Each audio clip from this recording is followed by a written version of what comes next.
The summer rain came suddenly, drumming hard against the streets of New York. Streams of water rushed along the curbs. Headlights shimmered on the slick pavement, and umbrellas bloomed like flowers as people hurried to escape the downpour. Tucked away on a quieter corner of the West Village was Ever After Books and Calf, a cozy little place with a hand-painted wooden sign, shelves of second-hand novels, and the warm scent of fresh coffee and vanilla candles. For Emma Carter, who worked the evening shift, it wasn't just a job. The shop felt like a sanctuary, a pocket of calm in a city that never seemed to stop moving. She was arranging a stack of paperbacks near the register when the door opened and the small brass bell chimed. Emma glanced up, ready with her usual smile of welcome. The smile froze on her lips. A tall man stepped in, shaking raindrops from his charcoal grey suit jacket. Even soaked at the shoulders, he carried himself with an effortless authority. His dark hair was slicked back, his jaw sharp, his expression unreadable. He looked wildly out of place in the humble little bookstore cafe, like a Wall Street executive who had taken a wrong turn. But Emma knew exactly who he was. His face appeared often enough on the covers of Forbes and the Wall Street Journal. He was the billionaire CEO of Knight Enterprises, the kind of man reporters called ruthless and brilliant, the kind whose name was synonymous with power. People whispered that he was cold, untouchable, incapable of real warmth. And yet here he was, choosing to sit alone by the rain-speckled window of her tiny cafe. Emma's pulse quickened as she walked over, clutching her notepad like a lifeline. "Good evening. What can I get you?" she asked, keeping her voice polite, steady. Alexander lifted his eyes. They were a stormy grey, cool and assessing, as though they could strip away every layer of pretense. For a beat too long, he simply studied her. Then, in a low, steady voice, he said, "Black coffee. No sugar." Emma nodded quickly and retreated to the counter, trying to ignore the odd flutter in her chest. She'd served plenty of customers before, students, tourists, even the occasional minor celebrity, but this man's presence unsettled her in a way she couldn't explain. When she returned with the coffee, disaster struck. As she set the cup down, her elbow brushed the edge of the table. The cup wobbled, splashing a few dark drops across his sleeve. "Oh my God, I'm so sorry." Emma gasped, grabbing a napkin in a panic. Alexander's brows drew together, but he didn't snap at her the way she expected. Instead, he stilled, watching her flustered attempts to dab at his jacket. Something in his gaze shifted, not anger, but curiosity, as though this clumsy girl, with her wide blue eyes and rushed apologies, had managed to surprise him. "It's fine," he said at last, his voice softer than before. Emma froze, looking up.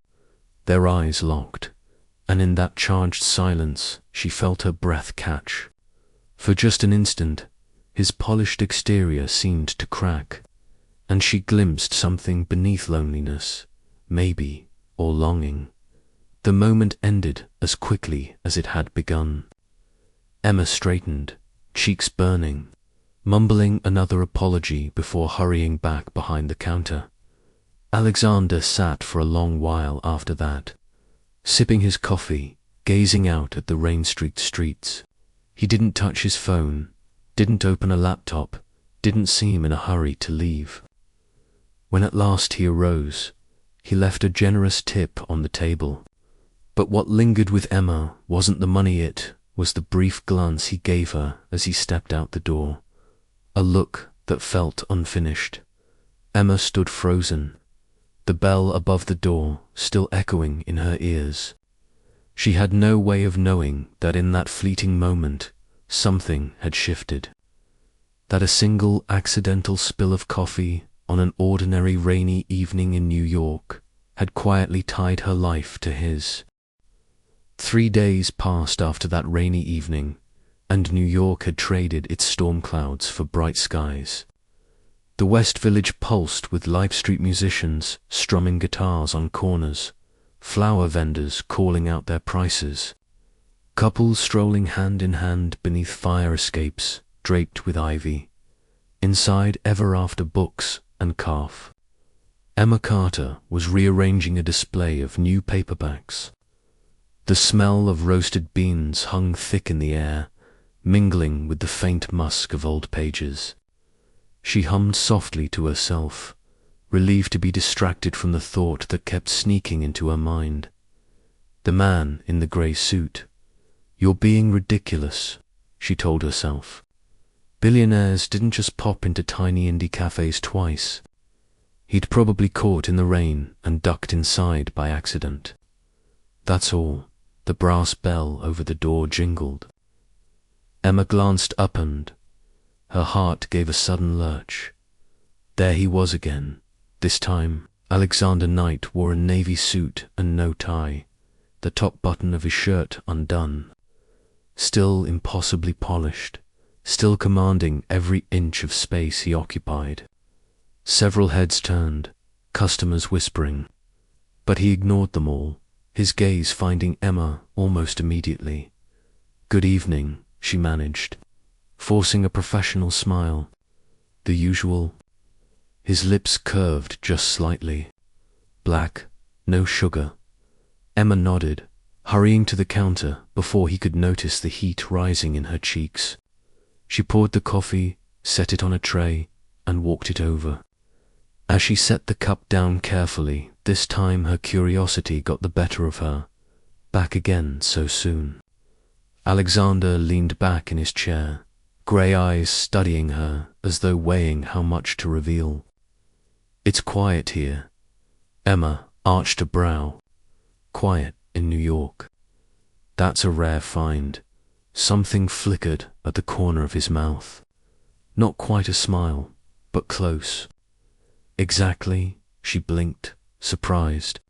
For a man who built an empire on endless meetings, non-stop calls, and the constant buzz of media attention, the idea that he valued quiet somehow didn't fit. Yet there was a sincerity in his tone she couldn't ignore. He stayed longer this time. After finishing his coffee, he wandered toward the shelves, tracing the spines of novels with an absent hand. Emma, stacking books nearby, caught him pausing at a copy of The Great Gatsby. "You've read it?" she asked. He glanced over his shoulder. "Years ago. My father used to keep a first edition in his office." "That's impressive," Emma said. "I read it in high school. Still not sure if I loved it or hated it." For a moment, Alexander's expression softened. "You hated it?" Emma laughed, startled.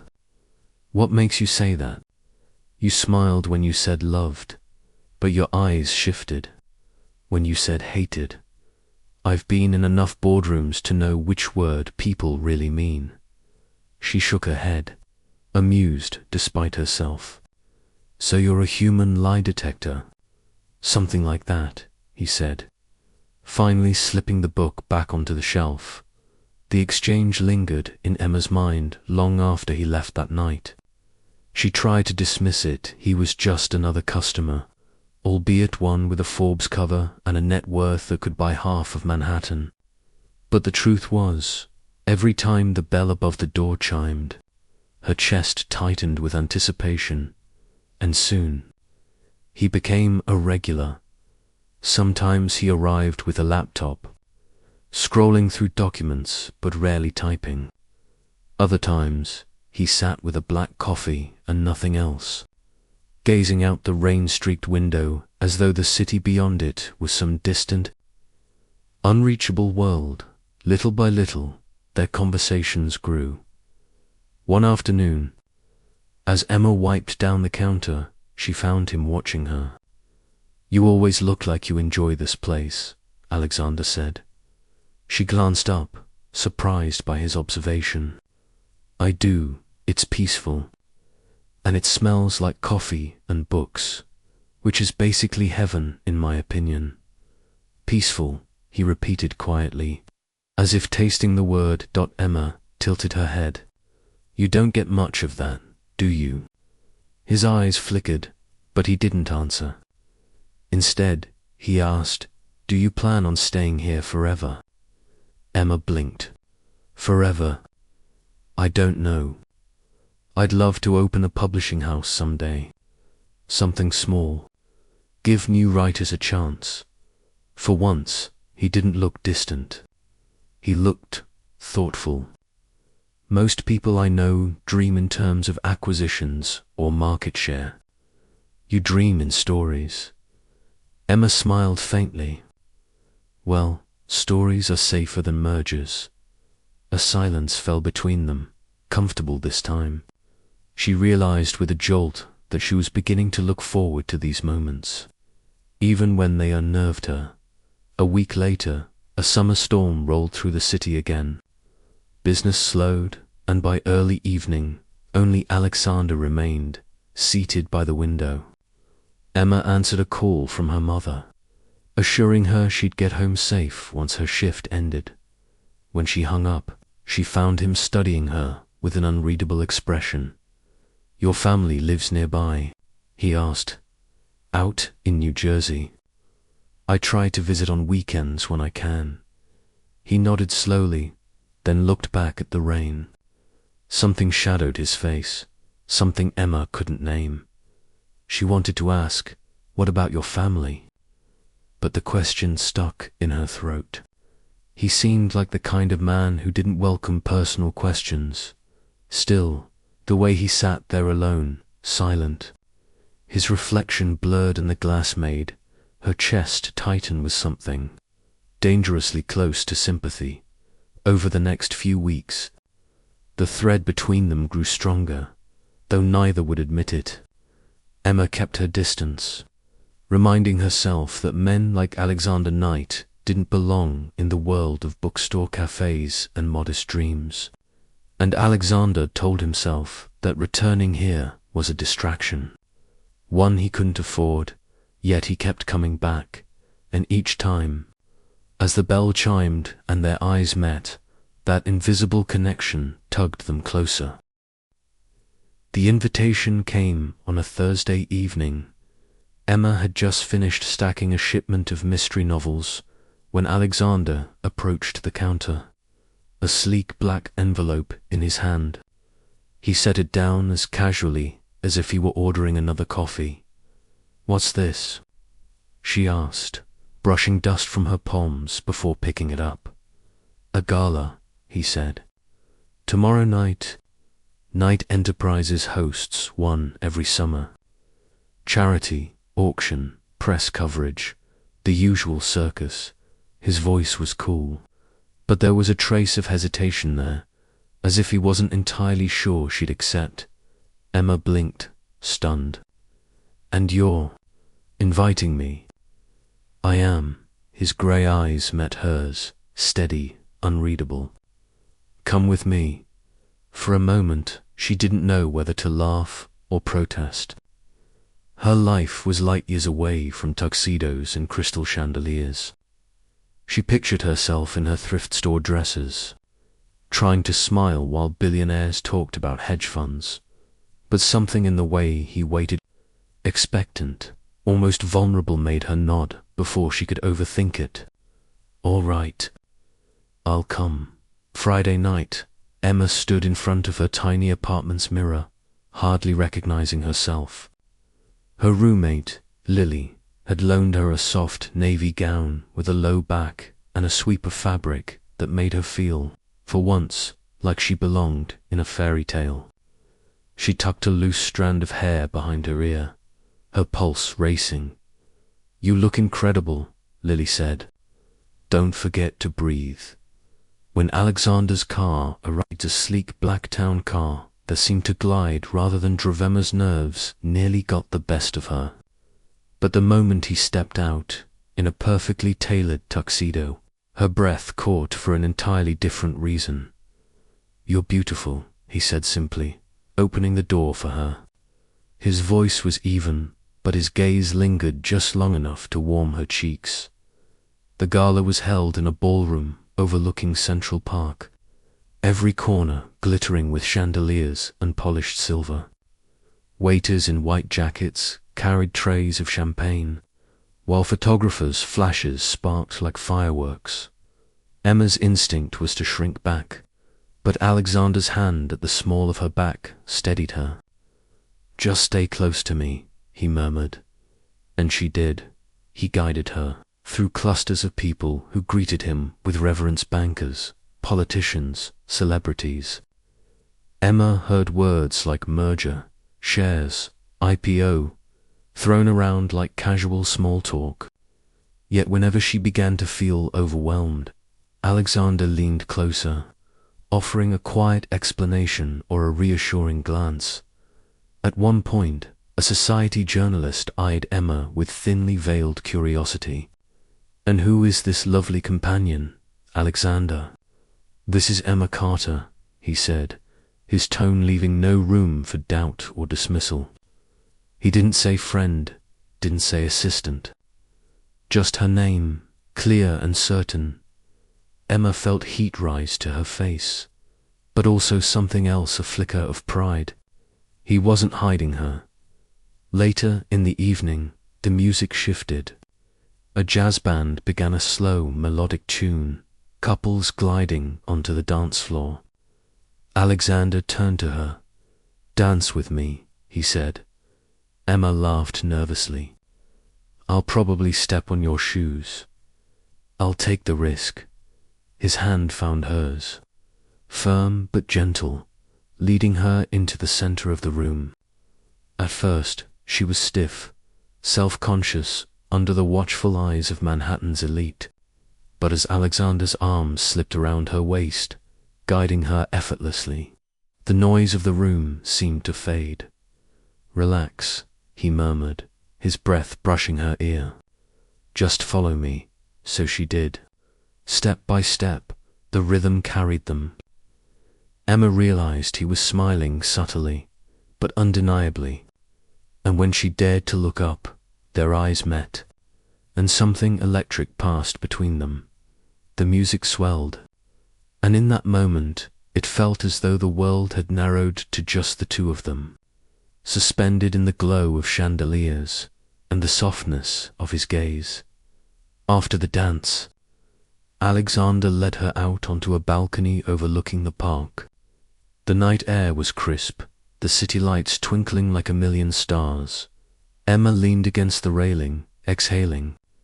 "That was surreal. You handled yourself well," he said. "I felt like an imposter half the time," she admitted with a nervous laugh. "Everyone here is so polished." "You don't need polish," Alexander said quietly. "You're real." Emma turned, startled by the intensity in his voice. For once, the mask of the untouchable CEO had slipped. He looked almost human. "Why me?" she asked softly. "You could bring anyone you want. Models, actresses, socialites. I didn't want them," he cut in. His gaze locked onto hers.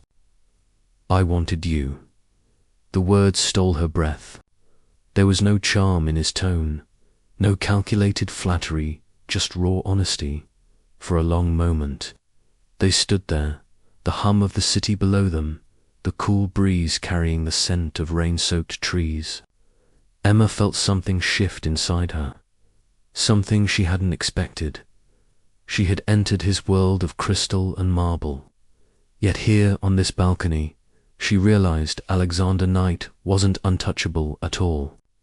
He was just a man who, for reasons she couldn't yet understand, had chosen her, and against all logic, all common sense.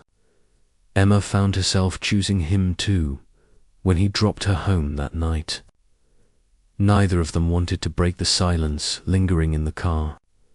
At her door, Emma hesitated, fingers brushing the strap of her borrowed gown. "Thank you," she whispered. Alexander's eyes softened. For what? For letting me see your world, and for not letting me drown in it.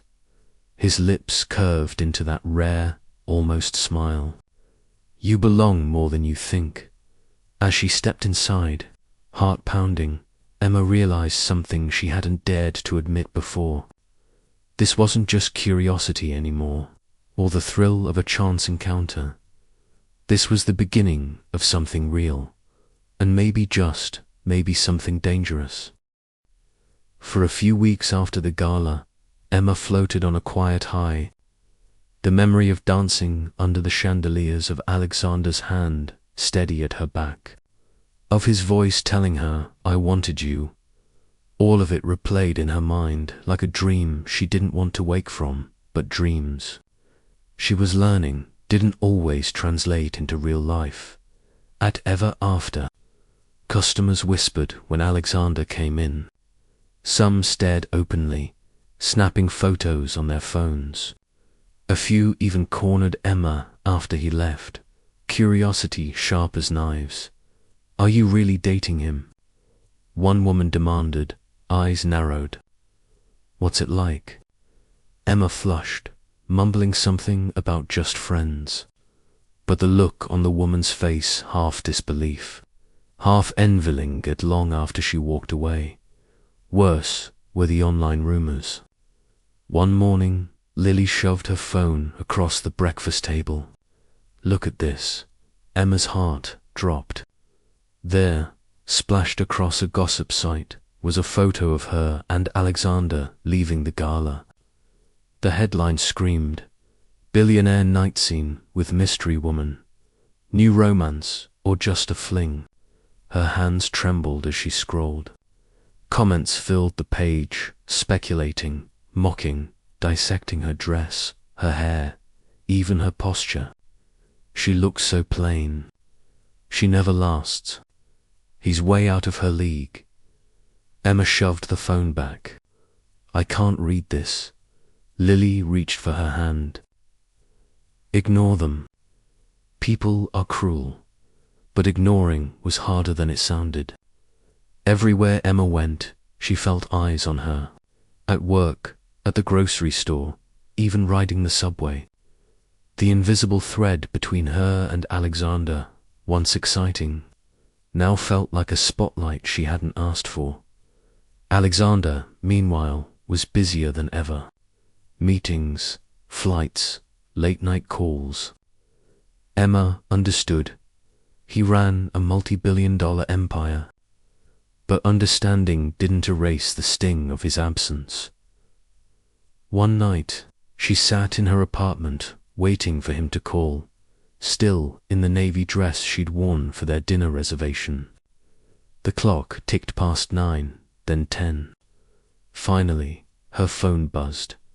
"Can't make it tonight. Something came up. I'll explain later." She stared at the screen, her chest tightening. It wasn't the first time, and she was starting to suspect it wouldn't be the last. The breaking point came at another event, a corporate charity banquet. Emma had hesitated to attend, but Alexander insisted. "It's important," he said. "I need you there." So she went, dressed in a borrowed gown, clutching her clutch bag like a shield. The ballroom was even grander than the gala, the crowd louder, hungrier. Cameras flashed, conversations buzzed. Alexander stood tall among them, shaking hands, exchanging polished smiles. At first, Emma stayed by his side. But as the night wore on, he drifted farther into the crowd, drawn away by investors, politicians, socialites. Emma found herself alone at their table, a half-empty champagne glass in front of her. She tried to blend in, smiling politely at strangers, but whispers reached her ears. "Who is she again?" "Some small-town girl, I heard. She doesn't fit. Look at her shoes." Emma's cheeks burned. She wanted to vanish. At one point, she caught Alexander's eye across the room. For a heartbeat, she thought he might come back to her, But then another executive clapped him on the shoulder, and he turned away, her stomach twisted. The same man who had once promised, "Stay close to me," was now leaving her adrift in a sea of people who saw her as nothing more than an oddity. She slipped outside to the terrace, gulping the cool night air. Her phone buzzed a text from Lily. "You okay? Saw some tweets about you tonight." Emma closed her eyes. Tweets, rumors, gossip, it was all too much. When Alexander finally found her, she was staring out at the city lights, arms wrapped around herself. "There you are," he said, his voice low. "I was looking, were you?" Emma cut in, sharper than she intended. "Because from where I was standing, you seemed perfectly fine without me." His brows drew together. "Emma, this is my world. People expect me to be present, to talk to everyone. You know that." She turned to him, eyes blazing. "I don't want to be a prop, Alexander. I don't want to stand in the background while everyone whispers about how I don't belong."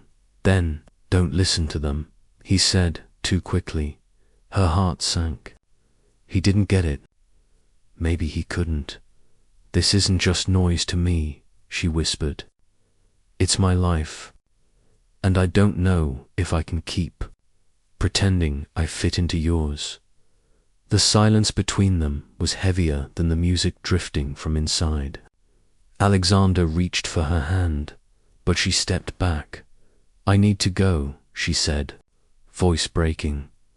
And before he could stop her, Emma walked away, the sound of her heels clicking against the marble floor echoing louder than the music behind her. Back in her apartment that night, Emma sat on the edge of her bed, still in the borrowed gown, tears streaking her cheeks. She thought of the bookstore, of the quiet afternoons before he had ever walked through that door. Life had been simple then. Safe now, it felt like she was caught between two worlds, one too small for the man she'd fallen for, and one too big for her to survive in. And as she buried her face in her hands, she wondered if love alone would ever be enough. The days after the banquet stretched like a grey fog. Emma went back to her routines, opening the bookstore cafe, stacking paperbacks, brewing coffee, but the comforts she once found there had faded. Every time the bell over the door rang, her heart leaped, expecting Alexander's tall frame to fill the doorway. And every time it wasn't him. He hadn't called. She hadn't either. The silence between them grew heavier with each passing day, pressing down on her chest until she felt like she couldn't breathe. A week later, he finally came. It was late in the evening, the shop nearly empty. Emma was wiping down the counter when the door swung open. There he was, Alexander Knight, the man who had walked into her life on a rainy afternoon and turned it upside down. His suit was immaculate as always, but his face was shadowed with exhaustion. "Emma," he said, his voice low. She froze, gripping the rag in her hand. Part of her wanted to run into his arms, to let the familiar scent of his cologne and the steadiness of his presence wash away the ache of the past week. But another part stronger now held her back. "We need to talk," she said, forcing her tone calm. He nodded, taking a seat at the table by the window, the same one where it all began. She joined him, folding her hands to keep them from shaking. "I can't do this," Emma began, her voice trembling. "Not like this." His eyes narrowed. "Not like what?" "Being dragged into your world, standing there while people tear me apart with their stares and whispers, waiting for calls that never come, wondering if I'll ever matter as much as your meetings, your business, your image." He leaned forward, grey eyes intense. "Emma, you matter more than any of that, do I?" she whispered, fighting tears. Because when I needed you at that banquet, you weren't there. When I needed you, after you disappeared. You don't understand what it's like to live under a microscope, to feel like you're not enough. Alexander's jaw tightened. I was trying to protect you. The less attention you draw, the safer you are. Protect me. Emma shook her head, her voice breaking. You weren't protecting me, Alexander. You were leaving me alone. The words hung between them like shards of glass, for the first time since she'd met him. He looked uncertain, vulnerable. He reached for her hand, but she pulled back. I love what we have when it's just us, Emma said softly. But the moment your world intrudes, I feel like I'm losing myself. And I can't keep losing pieces of who I am. Silence. The hum of the espresso machine. The faint patter of rain against the window. Everything seemed sharper in the absence of words. Finally, Alexander spoke, his voice rough. So what are you saying? Emma swallowed hard. The answer tore at her, but she forced it out. I'm saying goodbye. She left before he could argue, slipping past him, out the door, into the drizzle-soaked night. Her chest ached as though she'd left part of herself behind in that cafe. But she knew if she stayed, she would never find the strength again at home. She curled into bed fully dressed, staring at the ceiling until dawn painted the sky. She wanted to believe she'd made the right choice, but her heart kept whispering otherwise.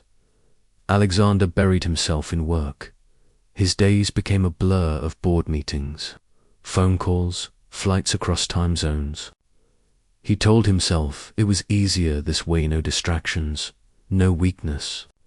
He convinced himself he could silence the echo of her voice, the memory of her laughter, the warmth of her touch.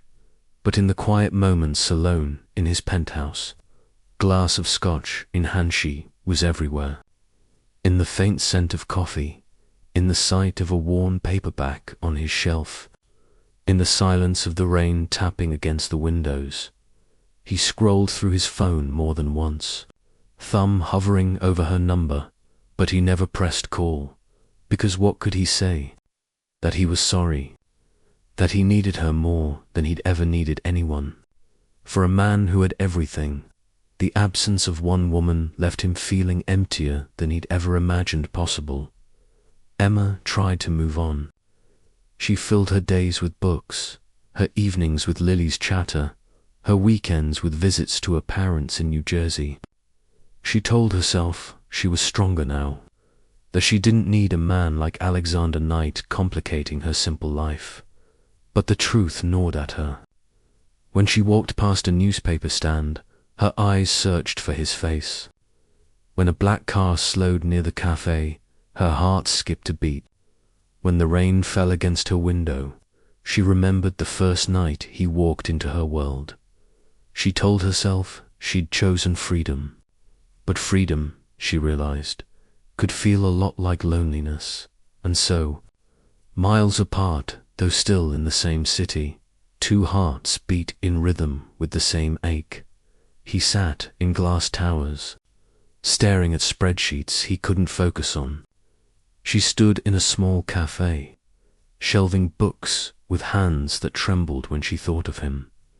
They both told themselves it was over. Neither believed it. Emma had begun to master the art of pretending. At Ever After, she smiled as she rang up purchases, recommended novels to customers, and wiped down the espresso machine with practiced ease. To anyone else, she looked the same calm, steady. The girl who always had a book tucked under her arm, but inside she was unraveling. Every morning, she told herself she wouldn't think of him, and every night, she lay awake wondering what Alexander Knight was doing in his glass towers, high above the city.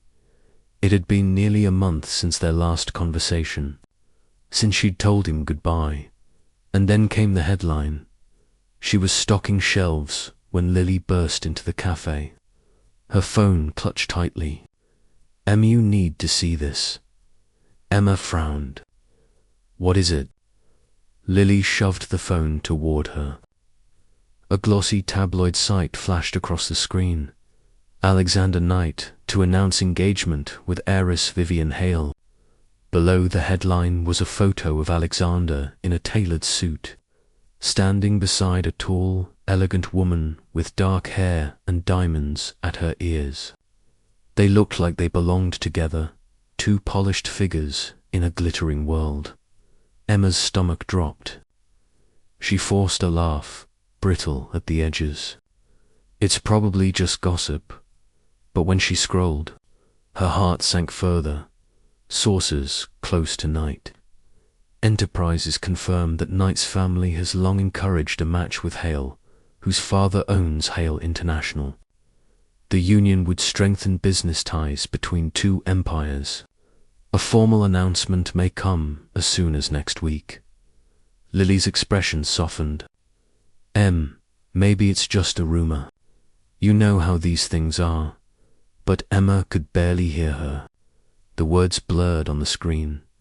Engagement, heiress, family arrangement, the image of Alexander's steady grey eyes, the way he'd once whispered, "I wanted you." All of it crumbled under the weight of what she was reading. She had told herself she wasn't enough for his world. Now she had proof. That evening, she left work early and wandered aimlessly through the city. Neon lights flickered, taxis honked, couples laughed as they ducked into restaurants. Emma moved among them like a ghost, on impulse. She found herself outside a luxury hotel downtown, the one pictured in the article. A crowd of photographers lined the sidewalk, cameras ready. Before she could stop herself, she lingered at the edge. And then she saw him. Alexander stepped out of a black car, his expression cool, unreadable. Beside him, Vivian Hale glided with practiced grace, her hand brushing his arm as the cameras flashed. Emma's chest constricted. He didn't push Vivian away. He didn't even look uncomfortable. To the world, they looked like a perfect match. And in that instant, Emma felt like nothing more than a foolish chapter in his story. She turned before he could possibly notice her, disappearing into the crowd. Meanwhile, Alexander was suffocating. The event wasn't his idea. It was a board dinner arranged by his father's oldest allies, people who still believed marriage was a business contract. Vivian Hale had been seated at his side, smiling graciously at every camera. He didn't correct the photographers when they angled them together. He didn't stop Vivian when she slipped her hand lightly against his sleeve, because, in his world, appearances were weapons, and showing discomfort would only fan the flames of speculation. But beneath the surface, his thoughts were elsewhere. With her, Emma, every laugh at the table, every toast of champagne, every glimmer of diamonds only sharpened the ache of her absence. He wanted nothing of this world anymore. The power, not the alliances, not the carefully constructed lies. What he wanted was the quiet of a bookstore cafe, the warmth of a girl whose eyes lit up when she spoke about stories instead of stocks. But she was gone, and in his darker moments, he convinced himself she had chosen to leave for good. Days passed. The rumor of his engagement spread like wildfire, and neither Alexander nor Vivian made a statement to confirm or deny it. Business journalists speculated, tabloids salivated. Emma stopped reading the news. She couldn't bear it. But she couldn't escape it either. Customers whispered about it at the cafe. Strangers mentioned it on the subway. Every time, her heart clenched tighter. Lily tried to reassure her. If he really cared, he'd come back for you. He'd explain. But Emma shook her head, forcing a brittle smile. He doesn't owe me anything.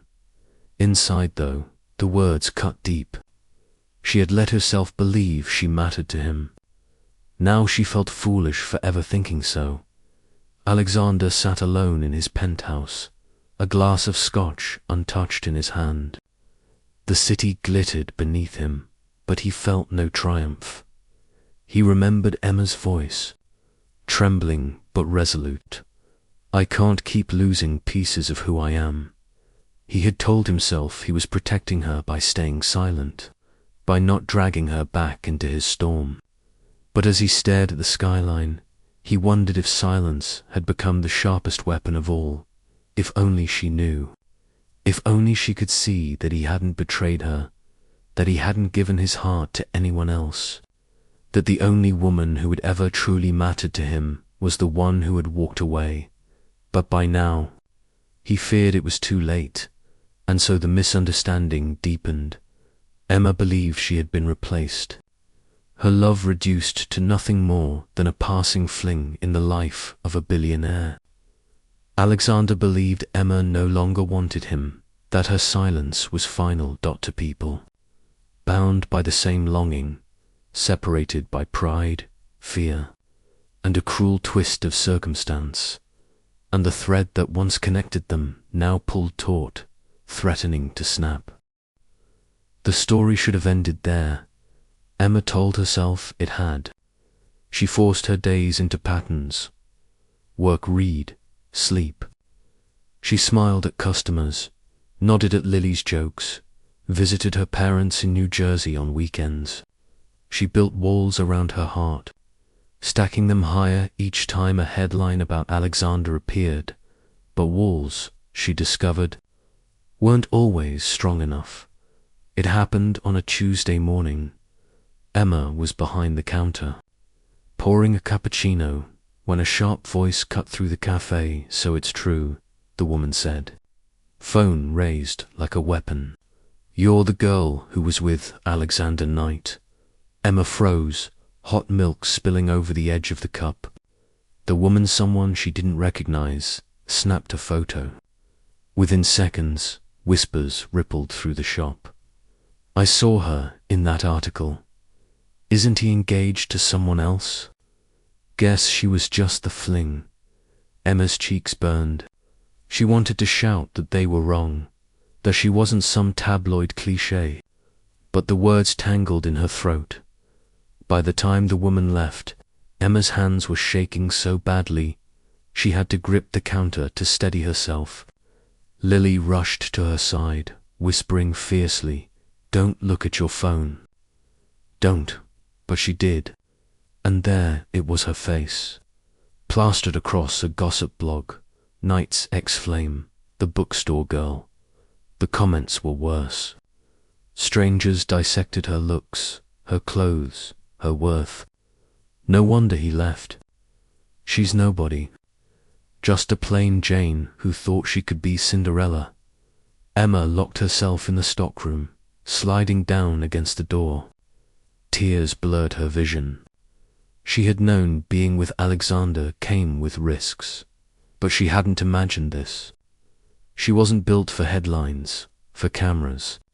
4 strangers tearing her apart piece by piece, and all the while, the image of Alexander with Vivian Hale replayed in her mind, sharper and crueler with every iteration. Maybe they're right. Maybe I was just a fling across town. Alexander's world was collapsing in a different way. The morning began with a board meeting, routine until his assistant rushed in. Pale, "There's been an accident," she whispered. An oil tanker had jackknifed on the interstate, colliding with one of Knight Enterprises' transport trucks.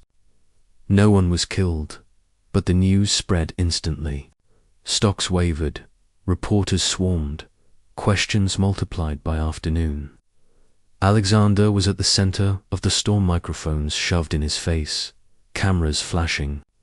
But behind the headlines about corporate liability, another question was shouted louder. "Mr. Knight, are you engaged to Vivian Hale? What about the bookstore girl? Was she just a fling?" He clenched his jaw, ignoring them, pushing through the crowd. He had always known the press could be vicious. But this time, the vitriol wasn't just aimed at him. It was aimed at Emma. He saw the photos, the ones of her at the cafe, cornered, eyes wide with hurt. His chest tightened painfully. He had promised himself he would protect her by staying away. But now, staying away was destroying her. That night, Alexander's car pulled up outside Ever After. He stepped out, rain slicking his hair to his forehead, his suit damp from the storm. The cafe was closed, but through the window he saw Emma stacking books. Her movements stiff, mechanical. He knocked gently on the glass. Emma turned and froze. For a long moment, they just stared at each other through the rain-streaked window, like strangers separated by more than just glass. Finally, she unlocked the door. "What are you doing here?" Her voice was sharp, brittle. "I saw the articles," he said, stepping inside. "Emma, I never don't." She held up a hand, eyes glistening. "I saw you. With her, with Vivian. You looked like you belonged together." "It's not what you think," he said quickly. "That dinner, those photos, they were staged. My father's allies, the board, they've been pressuring me for months. But I never agreed to anything. I never wanted her." Emma shook her head. "Then why didn't you say anything? Why let the whole world believe it?" "Because I thought silence would protect you," he said, his voice cracking. "I thought if I kept you out of this circus, you'd be safe. But I was wrong. I've been wrong about everything." Her throat tightened. She wanted to believe him. God, she wanted to. But the hurt ran deep. "You don't understand what it's like," she whispered. "To be ordinary, to have people pick apart every detail of your life just because you cared about the wrong person." His chest heaved.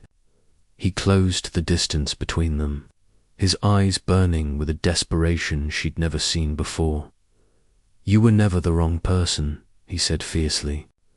"You're the only person who's ever made me feel like I'm more than a headline, more than a deal." "Emma, She cut him off, tears spilling over. "Stop, please. I can't."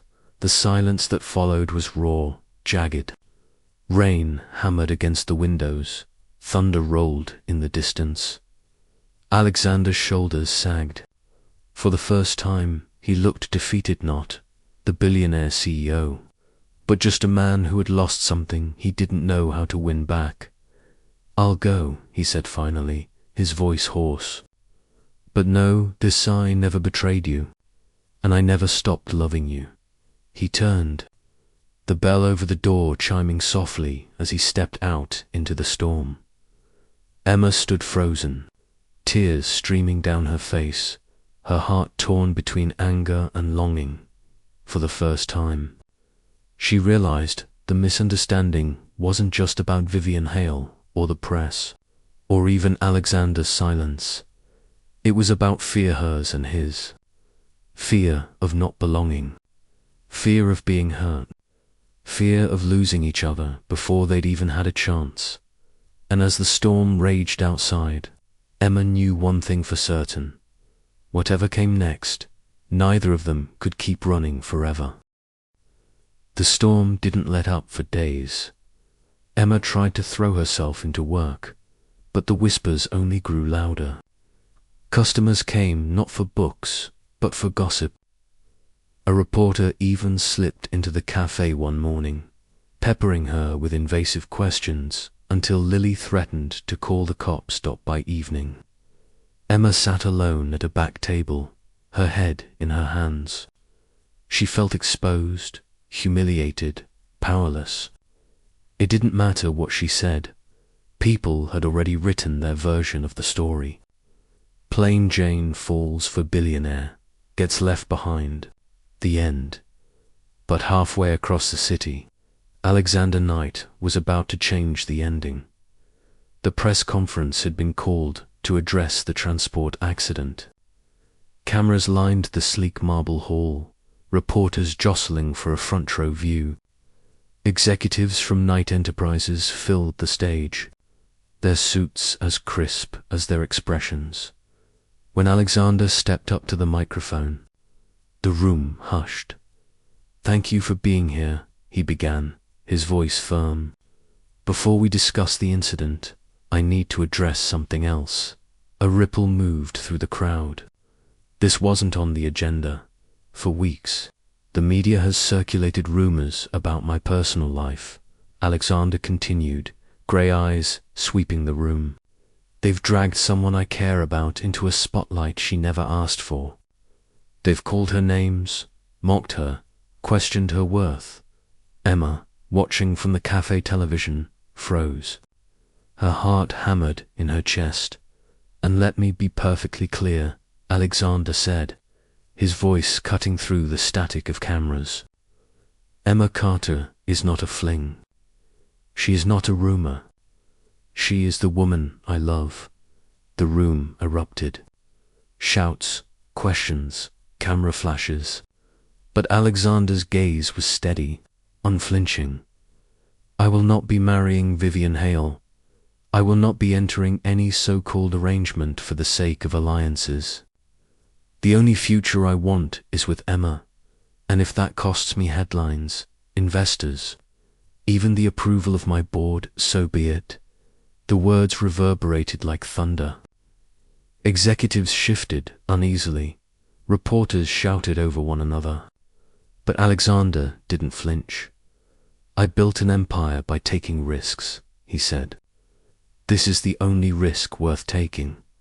And with that, he stepped away from the podium, leaving chaos in his wake.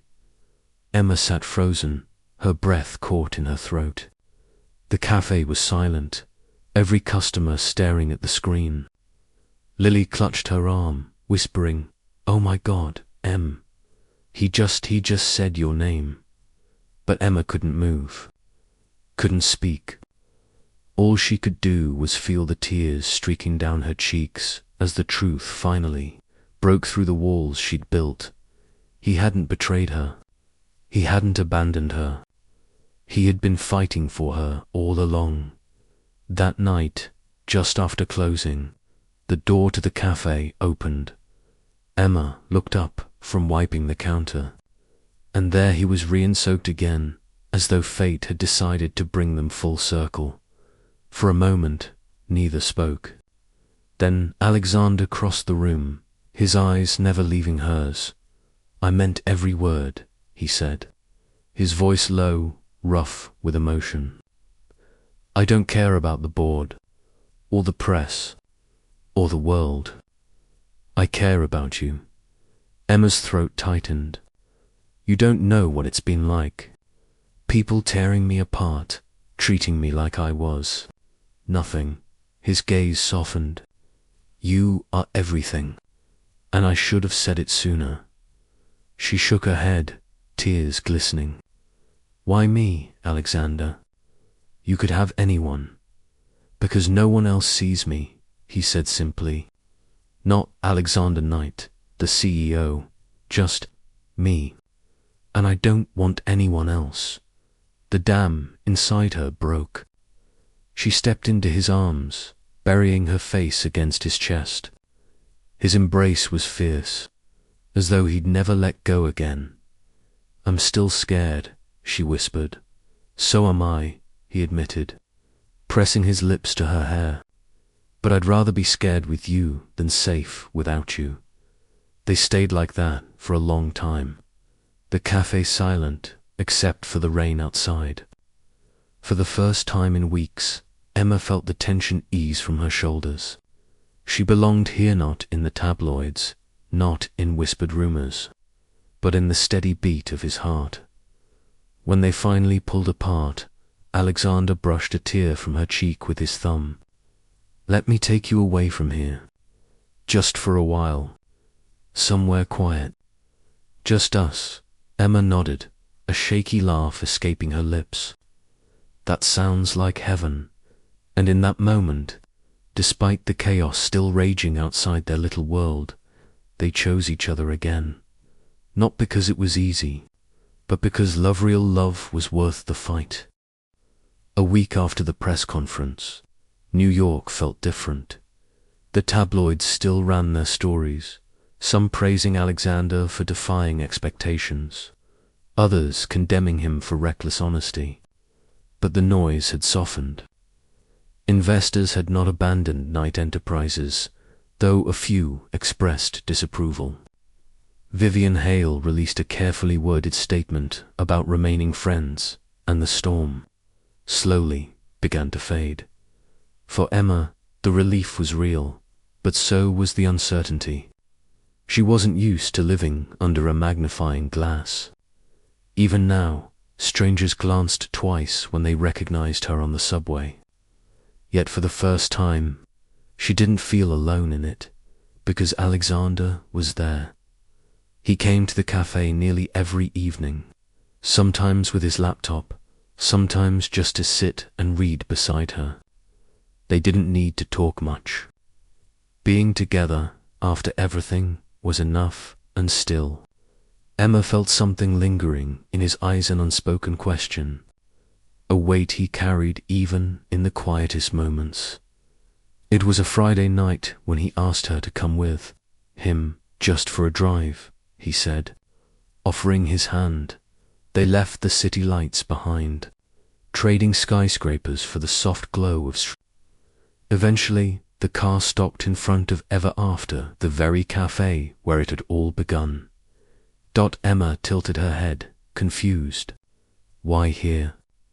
It's closed. Alexander smiled faintly, leading her inside. He had the keys. She didn't bother asking how.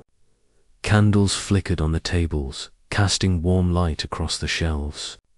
The scent of coffee still lingered in the air, mingling with something sweeter, roses scattered across the counter. Emma's breath caught. You did this. I thought it was time we went back to the beginning, he said softly. They stood in the very spot where she had once spilled coffee on his suit. He reached into his pocket and pulled out something small, as simple silver ring. Elegant, but not ostentatious. Emma Carter, he began, his voice unsteady in a way she had never heard before. When I first walked into this cafe, I didn't expect anything. I didn't expect you, but you changed everything. You made me want more than numbers and deals. You made me want a life, a future. With you, her heart thudded painfully. Tears filled her eyes as he dropped to one knee. I can't promise the world will always be kind to us, he said. I can't promise the road will be easy. But I can promise this. I will choose you every day against every storm for the rest of my life. Will you marry me? Emma pressed a hand to her mouth. The ring wasn't flashy, but nestled beside it was something else, a tiny, worn bookmark. She recognized it instantly. It was from a paperback she had lent him months ago, when their conversations were still tentative. She had scribbled a quote on it in her messy handwriting. Sometimes the smallest things take up the most room in your heart. He had kept it. Tears spilled freely now. She laughed through them, shaking her head in disbelief. You really are impossible. Is that a yes? He asked, voice raw. She nodded, choking out the words. Yes, yes, Alexander. He slipped the ring onto her finger, then rose, pulling her into his arms. The kiss that followed was nothing like the tentative glances, the fleeting touches of before. It was fierce, certain, full of everything they had endured and everything they still hoped for. Later, they sat together at the corner table, her hand still in his, the ring catching the candlelight. Do you think it'll be enough? Emma asked quietly. Love, I mean. Against all of it, the press, the whispers, your world, my world. Alexander tightened his grip on her hand. Love isn't supposed to erase the challenges. It's supposed to make them worth facing. And I'd face all of them again if it meant ending up here, with you. She leaned her head against his shoulder, smiling through tears. Then I guess we'll face them together. Through the cafe window, the city glowed, restless and unyielding. But inside, there was only warmth, the kind that comes not from chandeliers or champagne, but from the quiet certainty of two people choosing each other. Weeks later, people would still whisper, headlines would still spin, but for Emma and Alexander, it no longer mattered. They had found their way back, through storms, misunderstandings, and fear. And now, hand in hand, they were ready to step into whatever came next, imperfect, uncertain, but together. Because sometimes, love isn't about grand gestures or fairy tales. It's about finding the courage to choose the same person. Again and again, even when the world tells you not to. And on that night, in a little bookstore cafe on the corner of a rainy New York street, that's exactly what they did. 6 months later, the first snow dusted the streets of New York.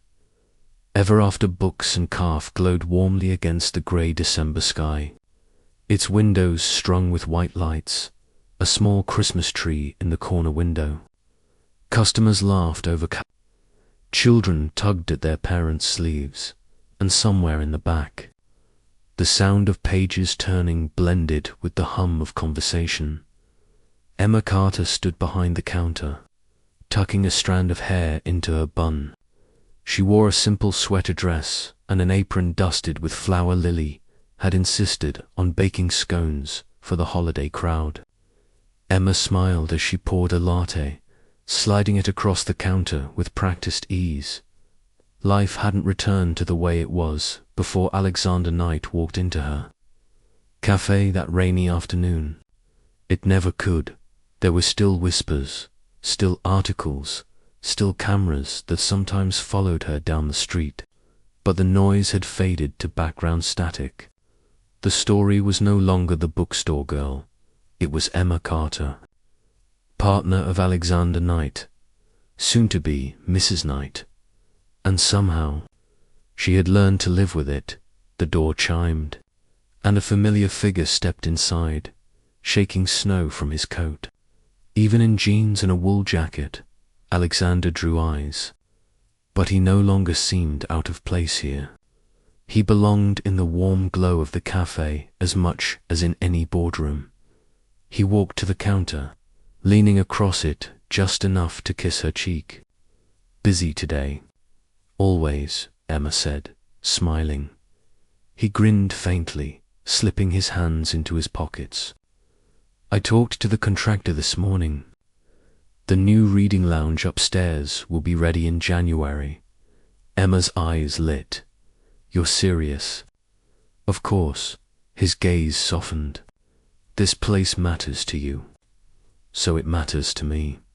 For all the opulence, Alexander could have showered her with private jets, luxury apartments, diamonds. This was the gift that made her heart swell. The promise that he wouldn't just pull her into his world, but would step into hers too. Their relationship wasn't perfect. There were still arguments about time, about priorities, about the endless tug-of-war between Alexander's empire and Emma's quieter life. There were nights he came home late, exhaustion etched into his face, and she had to remind him gently that she didn't care about quarterly reports. She cared about him eating dinner before midnight. There were mornings she woke up to another tabloid headline, some recycled rumor about Vivian Hale or a secret split, and she had to laugh it off instead of letting it bruise her heart. But every fight ended the same way, with honesty, with apologies, with the stubborn choice to keep choosing each other. Emma had learned that love wasn't about never fighting. It was about fighting for each other. One evening, as snowflakes fell thick and silent, they stood on the rooftop of Alexander's penthouse. The city stretched in glittering lights below. You ever think about what would have happened if you hadn't walked into the cafe that day? Emma asked, her breath misting in the cold air. All the time, Alexander admitted. He slipped his arm around her, pulling her close against the chill. And every time, I thank God I did.